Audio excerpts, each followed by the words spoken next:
से देके। बेटिया बचाव सबही, बेटिया बचाव सबही, मान मोरी बात हो पढ़ाव बेटी मन से देके।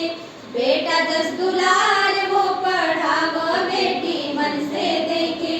पुरखा पुरनिया कहले वेद पुरनवा, जनमेली बेटी घर में ले तीन गुनवा।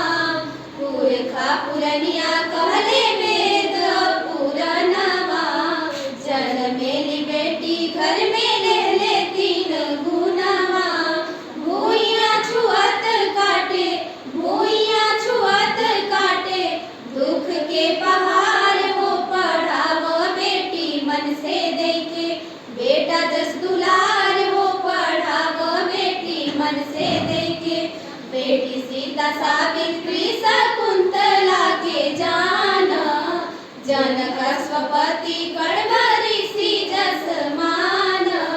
बेटी सीता सावित्री शकुंतला के जान, जनक स्वपति कण्व ऋषि जस मान।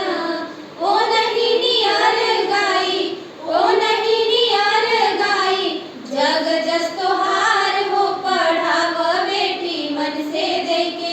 बेटा जस दुलार हो पढ़ाव बेटी मन से देके। सोच बिना बेटी के न होई शुभ कमवा, करवा कन्यादान होई सुफल जनमवा।